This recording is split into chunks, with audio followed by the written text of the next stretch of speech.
안녕하십니까. 이주의 돈 버는 부동산 시간입니다. 벌써 이제 본격적인 휴가철에 접어들었습니다. 오늘이 뭐 절기로는 대서라고 하는데 현재까지는 뭐 남부지방은 좀 피해가 있지만 이 중부지방 이후에는 큰 비 피해 없이 지금 지속되고 있습니다. 하여튼 남부지방도 간헐적인 장마와 태풍이 올라오고 있으니 관리 잘 하시기 바라겠습니다. 자, 오늘도 저희가 듣고 싶은 좋은 정보를 곽창석 대표님과 이야기 나눠보도록 하겠습니다. 오늘 주제는 서울 아파트 시장이 잠잠한 이유라는 주제를 가지고 우리 곽 대표님과 이야기 나눠보도록 하겠습니다.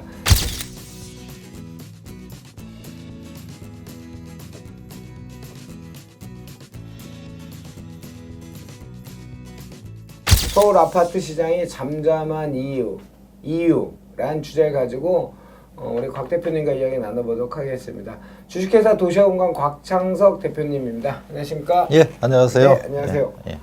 휴가 안 가세요? 휴가 8월 초에 가려고요. 너무 오래 쉬시면 안 되는데. 좀 쉬어야죠. 그렇죠. 너무 요즘 저희가 봐도 상담이나 너무 경무에 시달리시는 것 같아요. 그렇잖아요. 시장이 불확실성이 커질수록 길라잡이를 해주실 분에 대한 의존도나 듣고 싶은 얘기가 점점 더 커지지 않습니까? 그런 연유겠죠? 그렇죠. 아무래도 상담이 얼마나 늘어나느냐, 줄어드느냐 이것만 봐도 현재 시장 상황이 어떤가를 알 수 있어요. 요즘은 주로 어떤 걸 제일 궁금해 하시나요? 다양한데 아무래도 제일 많은 게 갈아타기 쪽이 많은 것 같아요. 이제 뭐 하나 사고 뭐 팔고 사야 되느냐, 또 언제 팔아야 되느냐, 언제 사야 되느냐, 뭐 어느 지역을 해야 되느냐, 뭐 이런 내용들이죠. 근데 그게 일률적이지 않으니까요. 예. 다 뭐 개인 사정별로 다르니까요. 좋습니다. 서울 아파트 시장이 잠잠한 이유라는 주제를 오늘 시작하는데요. 지금 잠잠한 이유는 뭐 그 시기적인 절기상의 문제도 있고 또는 거래 단절에 따른 문제도 있고 뭐 여러 가지 복합적일 것 같은데 어떻습니까? 실제로 7월 중순 이후에 서울 아파트 시장이 잠잠해졌습니다. 예. 작년 한 11월 이후에는 계속 시장이 침체되다가 예. 올해 6월 한 초순경에 좀 반짝했어요. 이제 재건축 중심으로. 예. 그러더니 또 6월 중순 넘어가니까 잠잠했어요. 예. 그러더니 한 2, 3주 있다가 또 7월 초부터 좀 반짝하고 또 좀 움직였거든요. 그러더니 또 7월 중순경부터는 거래도 끊기고 시장도 잠잠한 상황이에요. 예. 이렇게 되니까 그동안 뭐 8월쯤 되면은 집값 오른다 뭐 이런 얘기들이 있었는데 이번 상승장이 끝난 게 아닌가. 예. 또 이제 일부 전문가들도 그런 전망들을 하세요. 예. 이제는 이렇게 지속될 거다. 이제는 끝났다 이러는데 저는 거기에 좀 동의하기 힘든 면이 있어서 예. 좀 이렇게 시장이 잠시 잠잠한 이유를 한번 찾아보고 예. 또 8월 이후에는 어떻게 움직일지 한번 예. 전망을 해보겠습니다. 예. 어떤 이유에 분석하신 결과로는 왜 이런 국지적인 소나기처럼 잠깐 뭐 스콜 비 오듯이 정말 단기적으로 그 추세를 보이는 이유가 어떤 이유라고 판단되십니까? 그동안 뭐 한 8개월 가까이 거래가 침체돼 있었어요. 예. 실수요자들은 꼭 사야 될 분들이 있는데 예. 이런 분들이 이제 7월부터 조금 움직인 거고요. 예.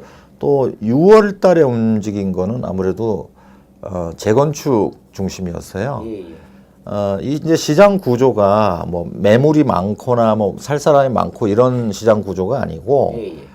아주 그 균형 가격에 근접한 거래를 할 의사를 가진 뭐 매도자나 매수자가 사실 그 예전에 비하면 극소수라고 볼 수 있어요. 뭐 팔면 세금도 세고 또 살려고 그러면은 뭐 대출도 안 해주고 이러다 보니까 또 살 사람들은 뭐 실수요자들은 거의 다 지금 저 분양 시장으로 가 있는 상황이고 이런 상황에서 올해 6월 6월에 이제 재건축이 좀 움직인 이유를 보면은 이제 거의 저층 재건축이 끝나고 중층 재건축이 시작이 되니까 중층 재건축은 주변에 사는 사람들이 들어와서 거주할 수 있잖아요. 그렇죠. 그래서 이제 실거주 목적의 거래가 많이 일어나면서 잠실 5단지라든가 음마라든가 이런 걸 필두로 해서 좀 거래들이 일어났었거든요. 예, 예. 그런데 이제 그 후에 뭐 이제 금매가가 빠지고 또 정고가에 막 근접하고 하니까 예, 예. 좀 기다리는 상황이 됐는데 그때 이제 7월 초에 또 분양가 상한제 그렇죠. 발표가 났어요. 좀 움직이려고 하니까 정부에서 이제 선제적으로 대응을 한 것 같아요. 예, 예. 분양가 상한제라는 거는 뭐 재건축 재개발 같은 정비 사업에는 아주 독약이거든요. 치명적이거든요. 예, 예. 이제 일반 분양가를 뭐 낮춰야 되는 그렇죠. 그런 상황이니까. 그래서 이제 재건축이 죽으니까 또 7월 초에는 상대적으로 신축이 좀 움직였어요. 예, 예. 그래서 이런 상황이 이제 지속되나 보다 했는데 이번에는 이제 그 신축 가격이 작년 정고가에 다 근접하거나 아니면 이제 넘어버렸어요. 예, 예. 이제 이런 거래들이 일어나니까 또 심리적으로 이거 어떻게 되나 하고 지켜보고 있는 상황인데 이제 분양가 상한제가 강하게 터지면서 이제 마지막 분양이라고 할 수 있는 그 서울 청량리에 사고요. 롯데캐슬 분양을 앞두고 있거든요. 시작한 데도 있죠, 지금. 이제 뭐 두 개 단지는 예. 한 거고요. 이제 그 마지막 단지 롯데캐슬이 남아 있는데 여기 한 1,200여 세대 일반 분양이 나옵니다. 근데 이제 모델하우스를 오픈했는데 지금 뭐 구름 같은 인파가 봤어요, 저도. 몰리고 있는 거죠. 근데 시장의 구조를 잘 이해를 하자면 이런 거죠. 지금 서울 아파트가 한 170만 채 된다 하더라도 실제 한 달에 거래되는 건수가 올 상반기에는 거의 2, 3천 건 수준이었거든요. 예. 그리고 아마 뭐 성수기가 된다 하더라도 뭐 한 7, 8천 건 뭐 요 정도 수준일 거예요.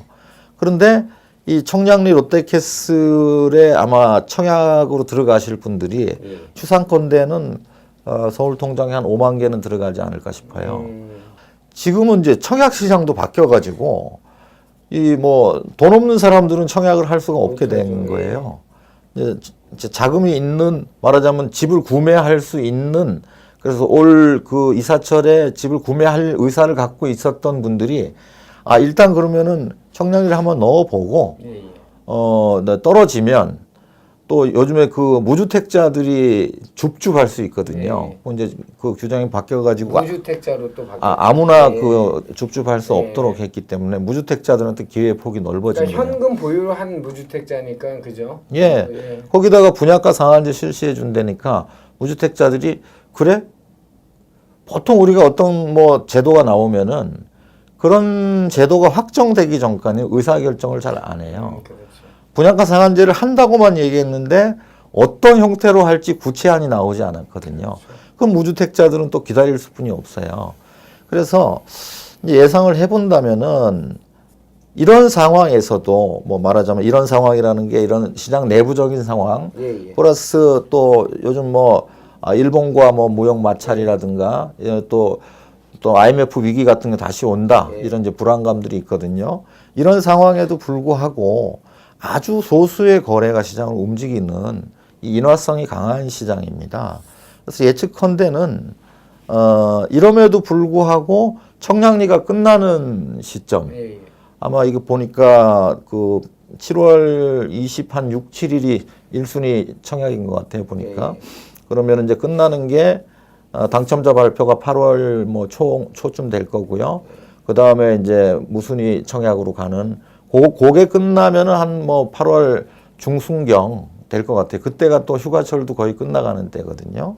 그래서 한 8월 둘째 주나 셋째 주 정도부터는 시장이 다시 움직이지 않겠느냐 이렇게 예상을 하고 있고 그때 무슨 거래가 폭발적으로 일어난다거나 그렇죠. 이런 건 아니에요. 이제 일부 근데 문제는 이제 이거예요. 이제 이 기간 동안에 과연 이제 싼 매물들이 나올 수 있냐죠. 그래서 싼 매물이 나오기는 좀 어려운 상황이에요. 지금 롯데캐슬 오늘 기사 난 거 보고 제가 밴드에 대해 제가 글을 올린 게 있는데 그렇게 썼어요.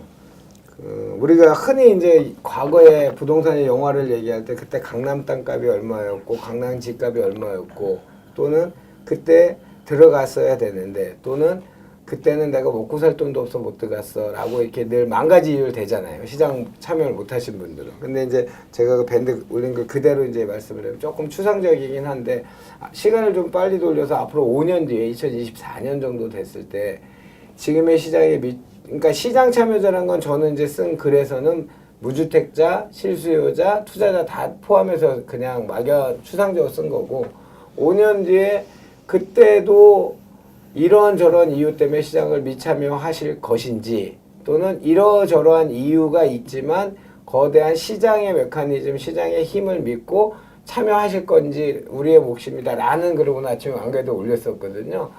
시장 참여와 미참여는 그렇게 차이가 물론 전략적인 측면에서 무주택자로 계속 있으면서 한 방을 노려서 청약을 기대하는 것도 좋은 전략일 수 있지만 그건 일종의 전에도 얘기하신 거 확률 게임이잖아요. 청약 당첨이라는 건요.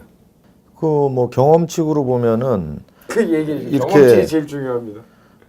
청약을 하면은 무주택자들한테는 유리한 포지션이죠. 뭐. 예. 심지어는 반값에 분양받을 수도 있다는 예. 기대가 있잖아요.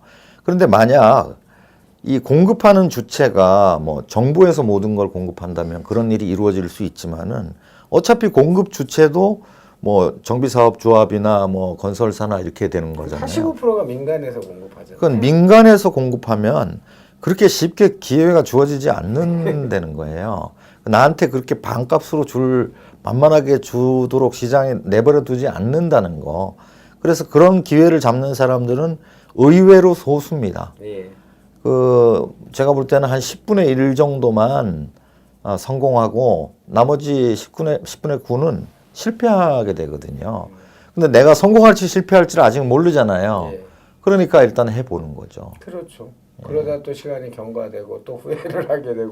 그래서 사실 지금은 두 마리 토끼를 잡기 어렵다고는 하지만 양다리 전략이 유효해요. 그거 안 좋은데 어떤 양다리입니까? 케이스가 워낙 많기 때문에 일률적으로는 말씀 못 드리지만은 만약에 내가 당첨되지 않을 경우에도 그런데 이제 시장이 반등했어요. 네. 그 경우에도 생존할 수 있도록 사실 방법을 찾아보면 여러 가지가 나오거든요. 그런 방법은 상담을 통해서 말씀드릴 수 있을 것 같아요. 그런 건 여기서 할 수 없죠. 또 그러면 저희가 뭐 무슨 욕을 좋은 정보 주고 욕먹을 없으니까. 예. 상담은 그 자막 나가는 전화번호 돼서 상담 잡으면 됩니까? 예, 뭐 거기서 강의 상담을 다 잡으시면 돼요. 요즘은 제가 보니까 강의장이 미어 터지던데요.